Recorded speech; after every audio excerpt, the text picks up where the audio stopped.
المجتهده جدا جدا على المستوى الشخصي، بجد انا بعزها قوي. حد من الناس الفايترز المحاربين، شخص بجد يعني بتشتغل تحت ظروف كتير وعندها حاجات كتير في حياتها ممكن تكون بالنسبه لها اكسكيوز او عذر، لكن هي حولت الاكسكيوزز او الاعذار خلتها سبب علشان تنجح عشانه. وعشان كده يا جماعه عايزين ان احنا نكرم ونبارك لدكتوره رندا محمد على تحقيق رتبة السيلفر مانجر. يا جماعة دكتورة رندا من مصر قدرت انها تحقق رتبة السيلفر مانجر، كلنا عايزين نبارك لها. ومش بس هنبارك لها، احنا كمان هنسمع لي التستامني بتاعتها. فخليني كده افتح لك المايك يا دكتورة، وعايزين بقى كده ايه، نتعرف عليكي كده علشان في ناس هنا مش عارفة حضرتك. المايك معاكي، تقدري تتكلمي. السلام عليكم، ازيك يا دكتور؟ وعليكم السلام ورحمة الله وبركاته. الأخبار عاملة إيه؟ الحمد لله. متشكرة جدا جدا للكلام الحلو اللي حضرتك قلته. ده اقل حاجه يا دكتوره، انت أنا تستاهل أبسط من اكتر كده من كده. بكتير والله. احنا بنحاول بس وبنسعى والنتيجة على الله. ونعم بالله. عرفينا بنفسك يا دكتوره. أنا دكتورة رندا، أستاذ مساعد في كلية طب بيطري جامعة بني سويف. جميل. آه، احكي لنا كده، بدأت البيزنس ازاي وليه؟ طبعا كلنا بدأناه عشان خاطر إن احنا محتاجين نوصل لمستوى. هو أنا كنت في مستواي العلمي وال... حياتي والمعرفي بالنسبة لمجالي، فأنا يعني الحمد لله كنت ماشية فيه كويس عادي تمام. بس طبعا الظروف والحالة المادية صعبة جدا. بقت صعبة على كل الناس، واحنا كأي كارير حكومي احنا بنصرف أكتر ما بناخد على على الأبحاث والحاجات دي. بس بزائد ان انا مسؤولة عن اولادي، فطبعا كان لازم ان انا افكر في اي حاجة. طبعا زي اي حد فكرت في كذا حاجة تبع تخصصي، ولكن برضو كانت بتحتاج مني ان انا آه، انزل واخرج وكده وانا بالنسبة لي كفاية عليا وقت الجامعة يعني. عشان عندي برضو بنتي ليها ظروف خاصة، فكان لازم ان انا ايه اشوف حاجة من البيت. بس فطبعا كنت بسمع كتير عن المجالات.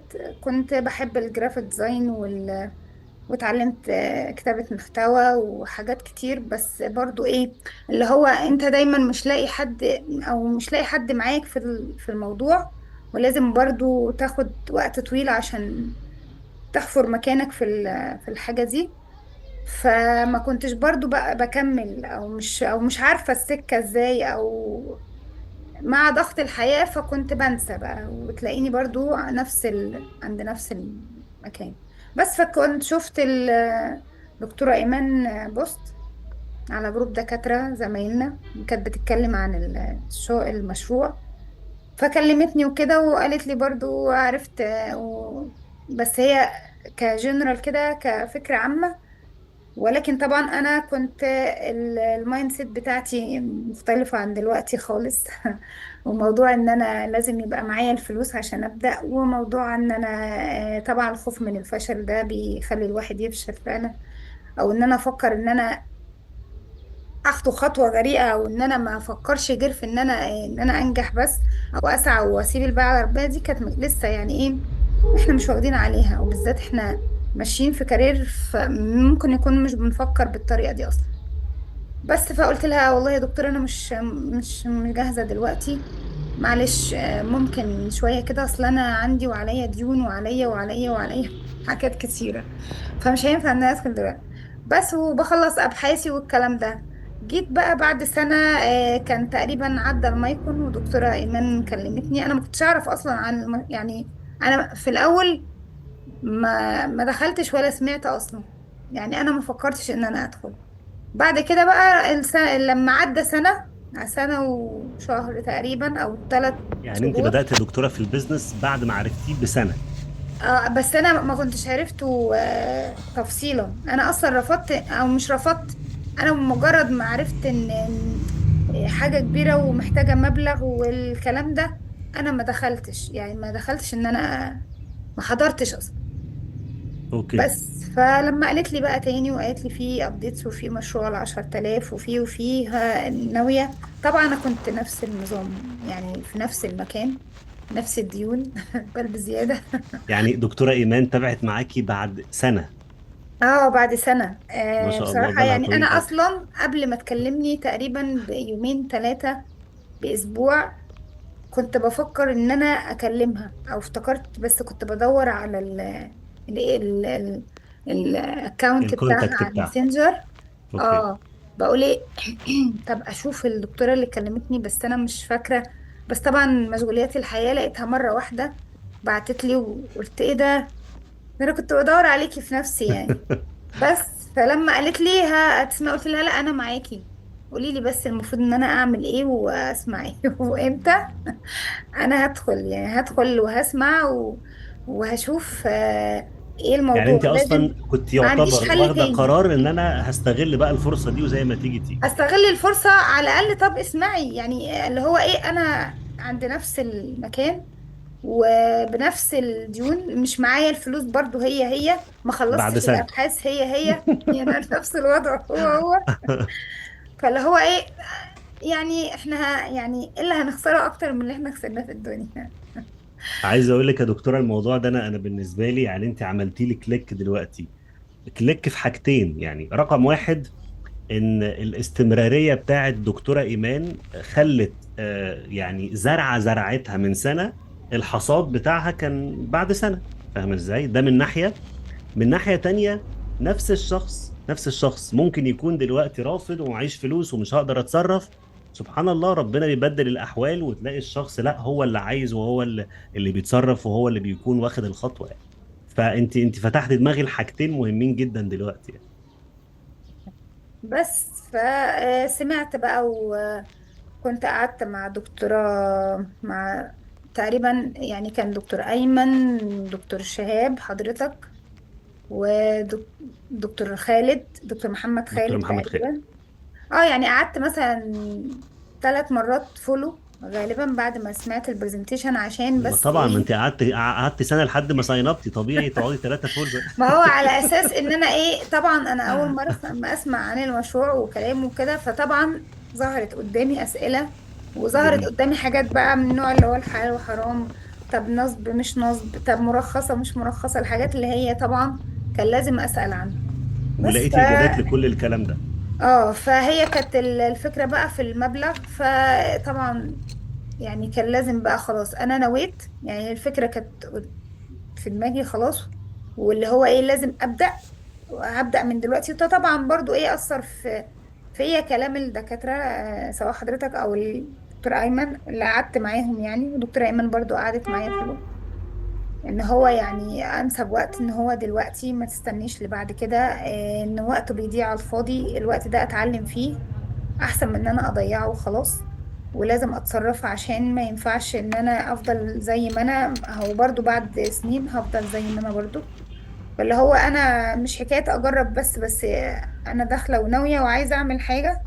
طبعا انا دخلت الحمد لله يعني، زي ما حضرتك قلت حاجات كتير قوي عراقيل بتقابلني، بالذات لان عندي شغلي والبيت والاولاد، يعني مش ان هو شغلي الخاص ربنا يقويك يا رب ويخليهم لك يا رب. بس فعشان كده بصراحة الفضل بعد ربنا سبحانه وتعالى، لحضرتك ودكتور ايمان ودكتور ايمن، دكتورة حنان، دكتور يا محمد خالد، دكتوره، انت اللي عملتي كل ده، وانت كلهم اللي تعبتي بصراحة، واجتهدتي كلكم بجد يعني. بصراحة يعني وبالذات اللي تعبتوا قوي دكتور أيمن ودكتور أيمن بصراحة تعبتهم جدا. وحضرتك برضو قعدت معايا كذا مرة، اللي هو كل ما الدنيا تاخدني لازم بتجيبوني تاني ولا. فبصراحة يعني موضوع التدريبات طبعا أكيد بيفرق، حتى لو أنا قصرت، بس لما برجع تاني بيفرق بالنسبة لي.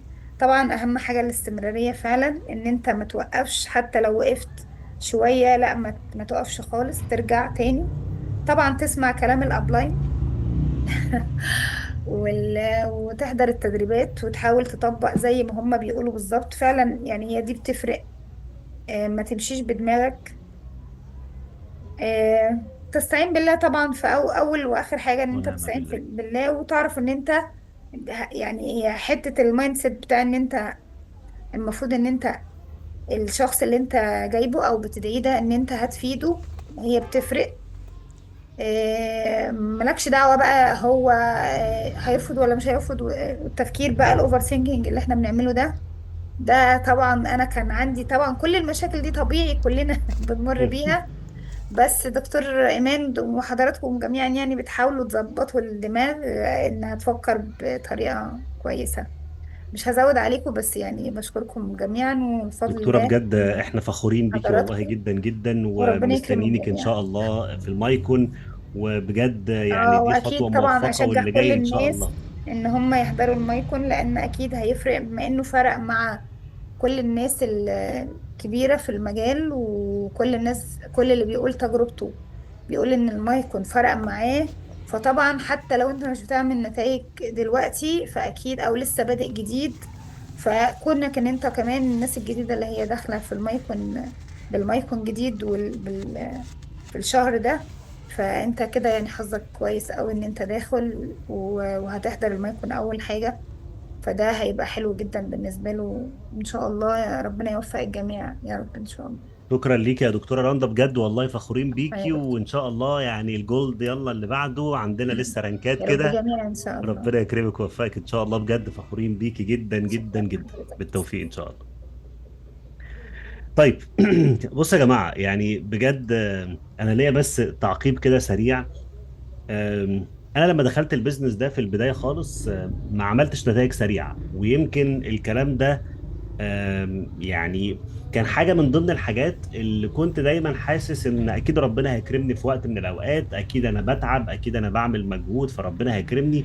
للاسف مش كل الناس بتعمل كده. يعني لو اخدت بالك مثلا هتلاقي ان في ناس هو ممكن اصلا ما يستحملش 3 4 5 اعتراضات، مش يفضل متابع مع بروسبكت لمدة سنة وما ينساهوش ويفضل متحمس وشغال. الفكرة كلها بتبقى عبارة عن قرار.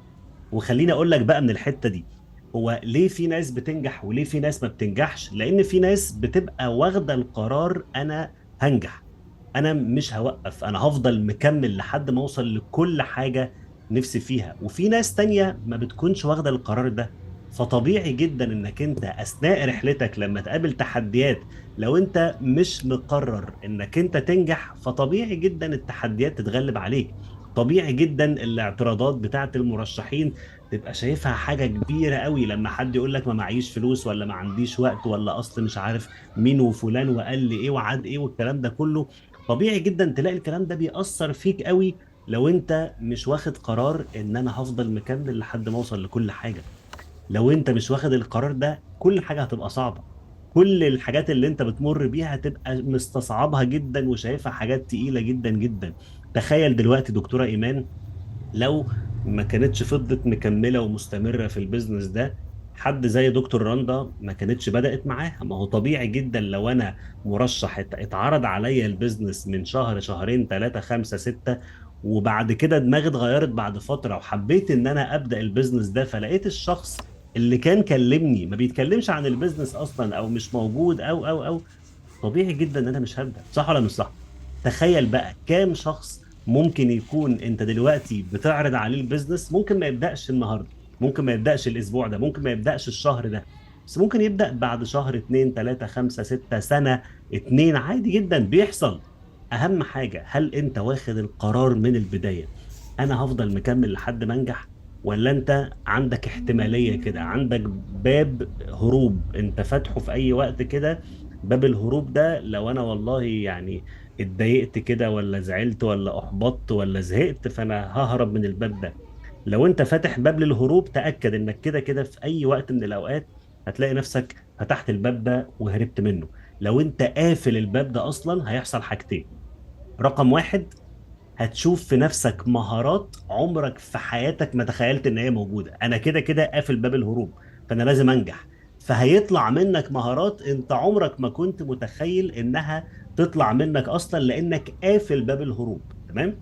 من ناحية تانية هيتفتح لك كمية فرص انت مش متخيلها، كمية من الناس اللي هيبدأوا يظهروا في حياتك لانك خلاص انت قفلت باب الهروب. فخلاص هطلع كل امكانياتي ومهاراتي، ما عنديش حل تاني، لازم انجح. ومن ناحية تانية لما هتعمل ده هتلاقي في اصلا فرص عماله تتفتح لك. هي دلوقتي انت مش شايف، هي دلوقتي مش ظاهره قدامك. ليه؟ لانك انت مشغول عمال تبص على الباب بتاع الهروب اللي مستعد انك انت تخرج منه في اي وقت وتهرب منه في اي وقت. طيب،